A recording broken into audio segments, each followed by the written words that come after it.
नमस्कार सभी को।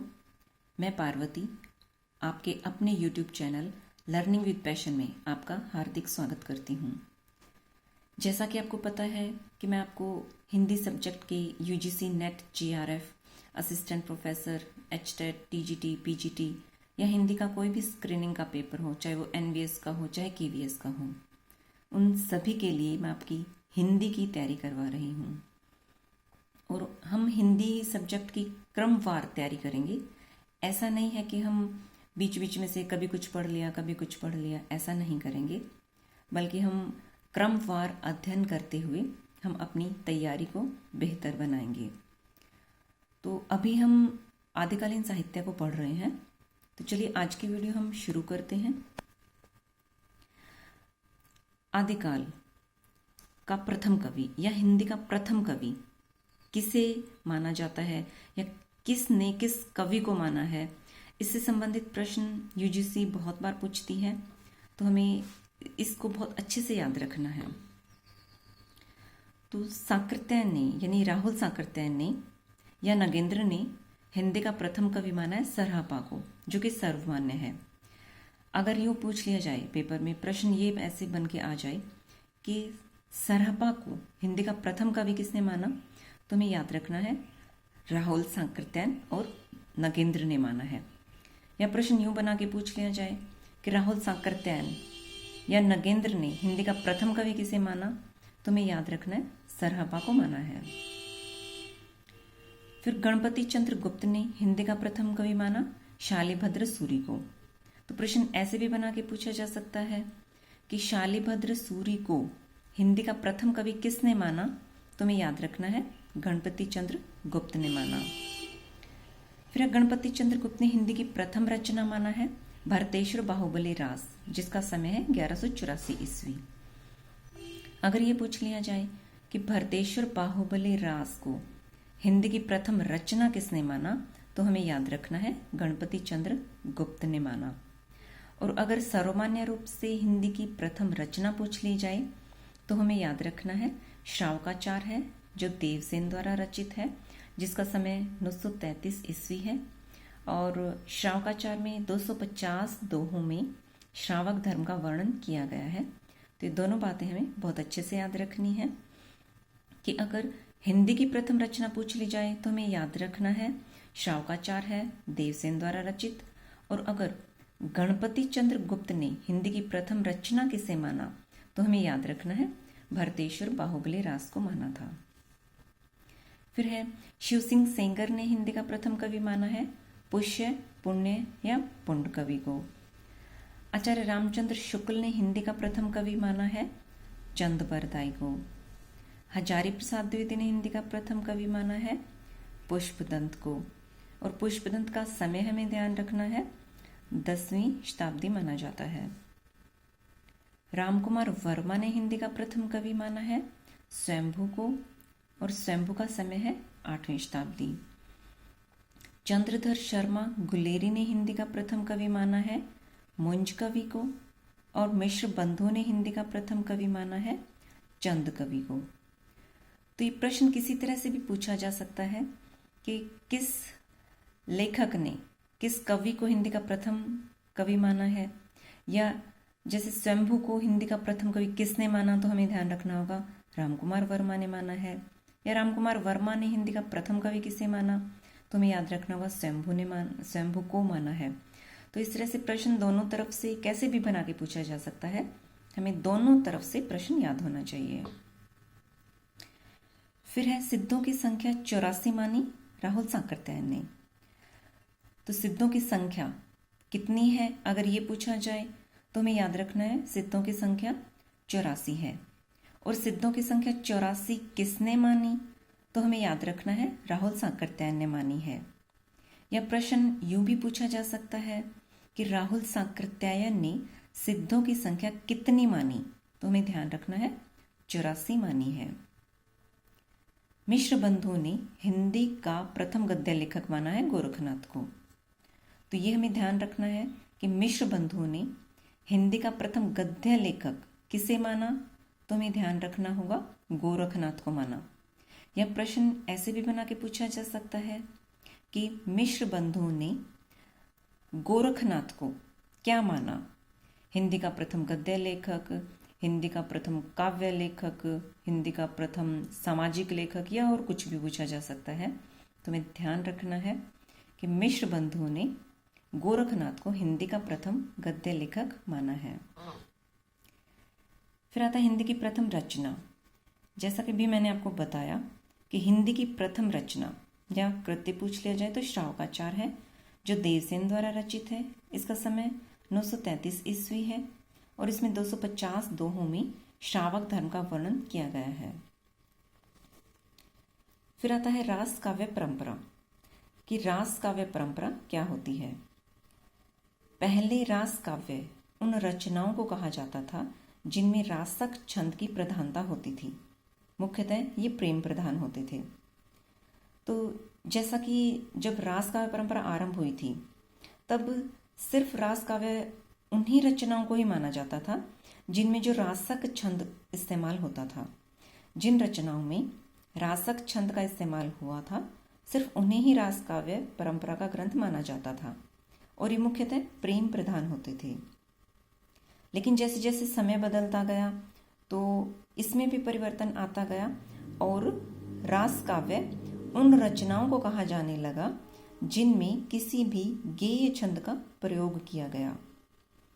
पहले तो रास काव्य परंपरा सिर्फ उन्हीं रास काव्यों को ही रास काव्य परंपरा के अंतर्गत रखा जाता था जिनमें रासक छंद की प्रधानता थी, लेकिन बाद में जिस भी काव्य रचना में गेय छंद की प्रधानता थी उसे भी रास काव्य परंपरा के अंतर्गत मान लिया गया।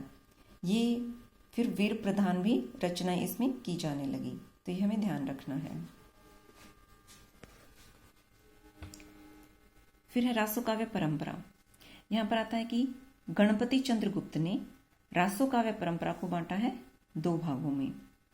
पहला है धार्मिक रास काव्य परंपरा और दूसरा है ऐतिहासिक रासो काव्य परंपरा। तुम्हें ये ध्यान रखना है और ये प्रश्न एक बार पूछा हुआ भी है कि गणपति चंद्रगुप्त ने रासो काव्य परंपरा को कितने भागों में बांटा है। तुम्हें ध्यान रखना है, दो भागों में बांटा है।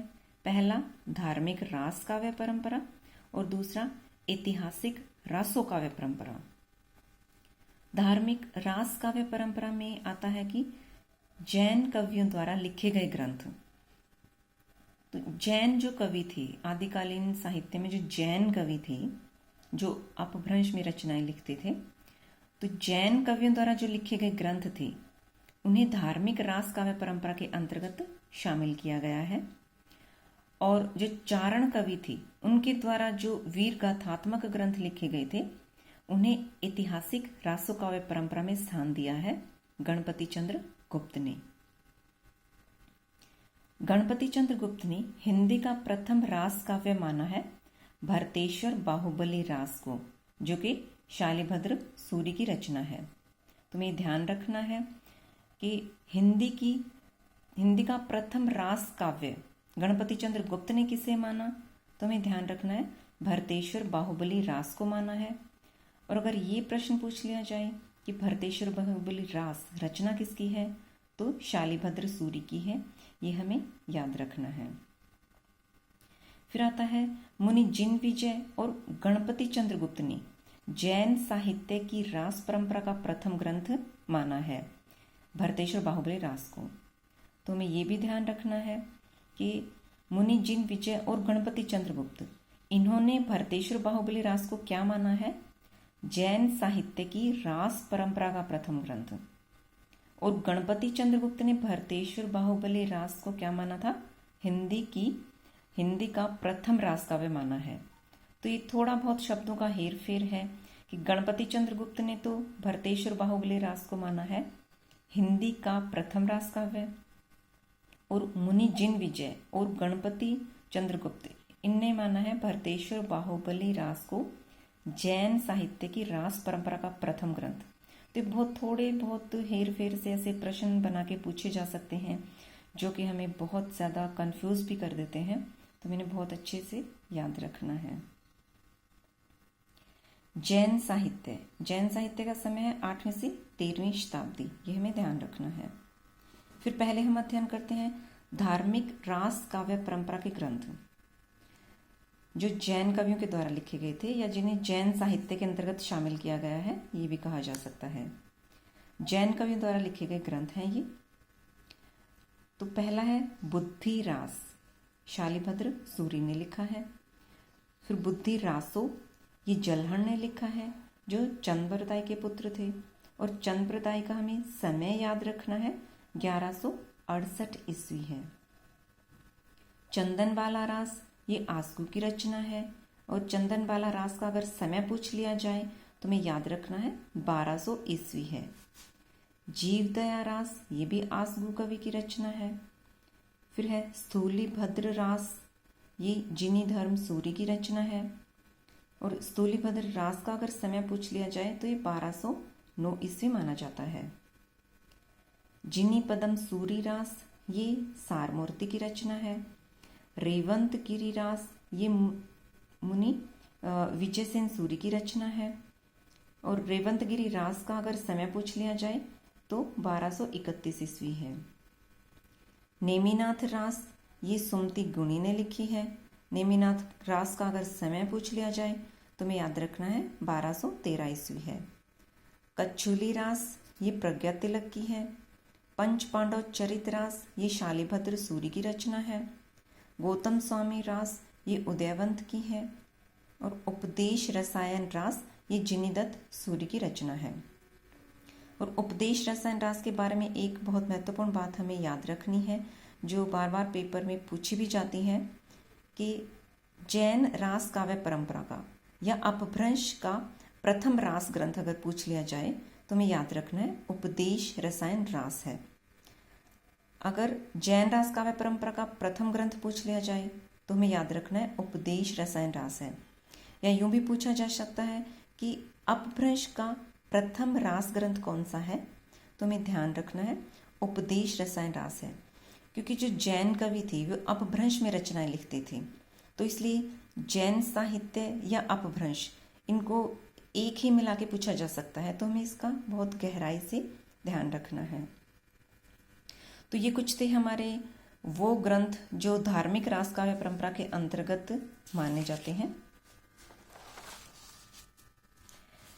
ये जो धार्मिक रास ग्रंथ थे, इनका उद्देश्य था धर्म तत्व का निरूपण करना। और इनका स्रोत अगर पूछा जाए तो जैन पुराण माना जाता है। फिर आता है ऐतिहासिक रासो काव्य परंपरा।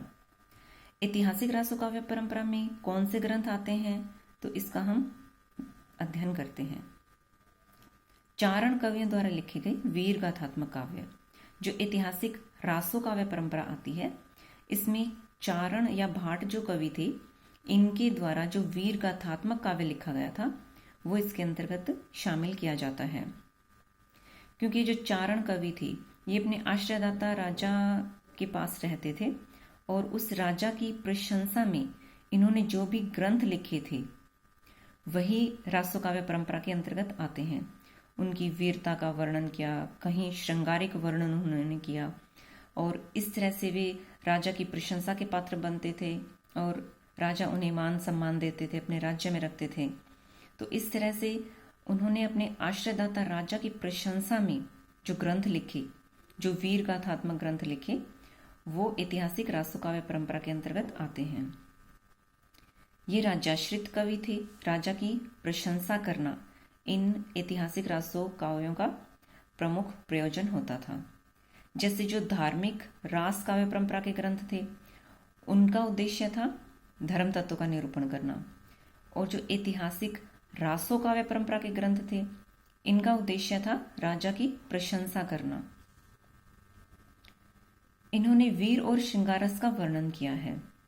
जहां इन्होंने राजा के युद्धों का वर्णन किया है वहां पर इन्होंने वीरस का प्रयोग किया है, और जहां पर श्रृंगारिकता का इन्होंने वर्णन किया है वहां इन्होंने श्रृंगारस का प्रयोग किया है।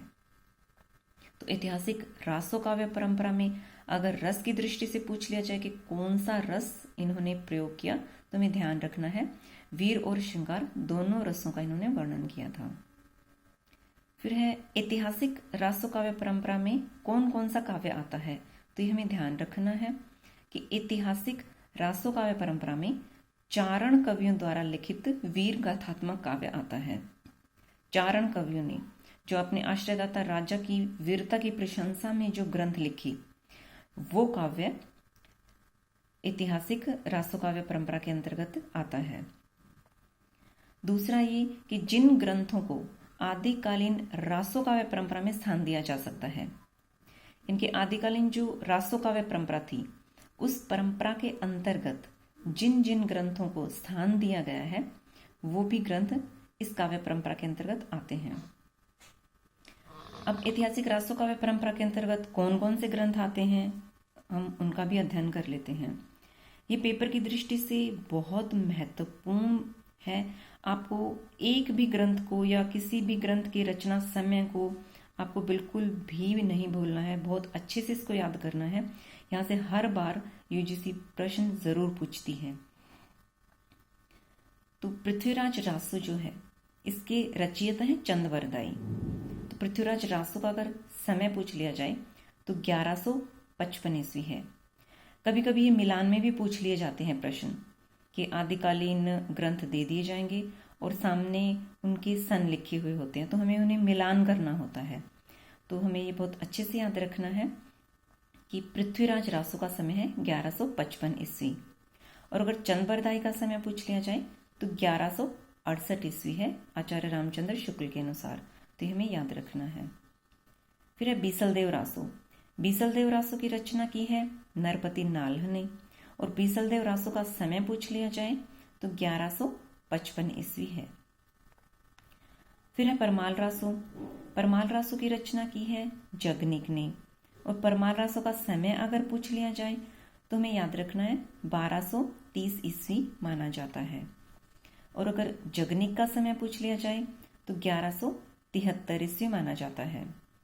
ये पेपर में भी एक बार आया हुआ था कि आदिकालीन कवियों के जन्म क्रम दे रखे थे और उसमें जगनिक का पूछा हुआ था। तो हमें ध्यान रखना है कि जगनिक का जन्म 1173 ईस्वी माना जाता है। फिर है विजयपाल रासो। विजयपाल रासो की रचना की है नल्ल सिंह ने, और विजयपाल रासो का अगर समय पूछ लिया जाए तो हमें याद रखना है 1298 ईस्वी है। फिर आता है हम्मीर रासो।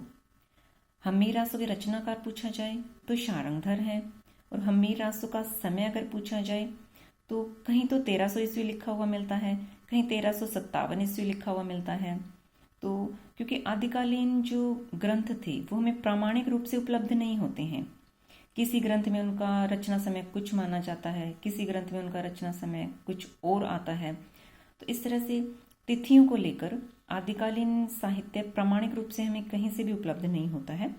तो इसलिए हमें ध्यान रखना है कि हम्मीर रासो का अगर समय पूछ लिया जाए तो हमें ये ध्यान रखना है कि 1300 ईस्वी से 1357 ईस्वी के बीच इसका हमें समय ध्यान रखना है, या 14वीं शताब्दी अगर समय आ जाए तो हमें वो भी ध्यान रखना है कि हम्मीर रासो का रचना काल 14वीं शताब्दी माना जाता है। फिर आता है खुमान रासो। खुमान रासो के रचयिता हैं दलपति विजय, और खुमान रासो का अगर समय पूछ लिया जाए तो ये 9वीं शताब्दी माना जाता है। फिर ये जो आदिकालीन रासो काव्य परंपरा के ग्रंथ थे, इनमें ऐतिहासिक तथ्यों का अभाव मिलता है और इनमें कल्पना की प्रचुरता है। यानी कि ऐतिहासिक तथ्य तो जब प्राचीन ग्रंथ हमें प्रामाणिक रूप से उपलब्ध होंगे तभी हम ऐतिहासिकता का दावा कर सकते हैं, लेकिन वो ग्रंथ तो हमें उपलब्ध होते ही नहीं हैं। तो इसीलिए ये जो आदिकालीन जो ग्रंथ हमें उपलब्ध होते हैं, इनमें ऐतिहासिक तथ्यों का अभाव हमें मिलता है, और आगे आने वाले जो कवि थे उन्होंने जो रचनाएं लिखी तो अपनी तरफ से कल्पना का भी उसमें मिश्रण उन्होंने कर दिया था। तो इस तरह से आदिकालीन जो रासो काव्य परंपरा है या आदिकालीन जो भी ग्रंथ है उनमें ऐतिहासिकता का मिलना बहुत मुश्किल है। तो आज की हमारी वीडियो में बस इतना ही था। तो मुझे उम्मीद है कि आपको ये वीडियो पसंद आई होगी और आप इसे बहुत अच्छी तरह से गहराई से इसका अध्ययन कीजिएगा। और अगली वीडियो में हम जो आदिकालीन रासो काव्य परंपरा के महत्वपूर्ण ग्रंथ हैं, पृथ्वीराज रासो है, खुमान रासो, परमाल रासो, इन सभी का गहराई से अध्ययन करेंगे। तो मेरे साथ बने रहने के लिए आप सभी का बहुत बहुत शुक्रिया।